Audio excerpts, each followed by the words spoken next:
আজ দাসপুরের নাকা চেকিংয়ে বিজেপি নেতার গাড়ি থেকে উদ্ধার হলো নগদ 24 লক্ষ টাকা। আজ সকালে নাকা চেকিংয়ের সময় দাসপুরের বিজেপি নেতা প্রশান্ত বেরার কাছ থেকে 24 লক্ষ টাকা উদ্ধার করল দাসপুর থানার পুলিশ। ঘটনাস্থলে উপস্থিত রয়েছেন দাসপুর থানার ওসি সহ বিশাল পুলিশ বাহিনী। ভোটের আগের দিন এই বিপুল পরিমাণ টাকা কি উদ্দেশ্যে নিয়ে যাওয়া হচ্ছিল তা খতিয়ে দেখছে নির্বাচন কমিশনের পদস্থ আধিকারিকরা। পুলিশ সূত্রে খবর, এই টাকা উদ্ধারের তদন্ত শুরু হয়েছে। ওই বিজেপি নেতার বিরুদ্ধে আইনানুগ ব্যবস্থা গ্রহণ করা হতে পারে। যদিও এই ঘটনায় ওই বিজেপি নেতা বা দলীয়ভাবে কোনো মন্তব্য মেলেনি। দাসপুর থেকে লক্ষ্মীকান্ত চক্রবর্তী রিপোর্টে আমি Papiya Bandyopadhyay, Republic TV digital media.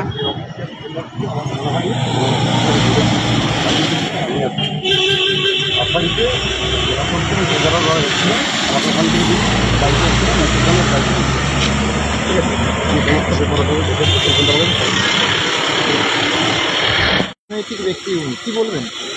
আমাদের কাছে একটা নির্দিষ্ট খবর ছিল যে আজকে একটা WB34A G9401 একটা লাল রঙের গাড়িতে কিছু টাকা যাচ্ছে।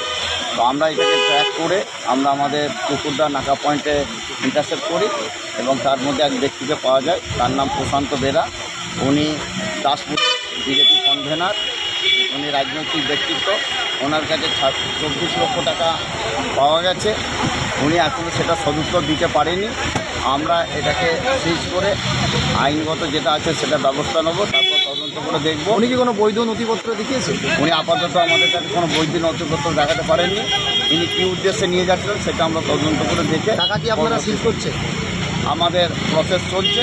আমরা যে রাজনৈতিক ব্যক্তি আছে ওনাকে কি আটক কিংবা অ্যারেস্ট কোনো কিছু করছেন? সেটা আমাদের এখনও ইনভেস্টিগেশন চলছে, এটা পরে জানাবো।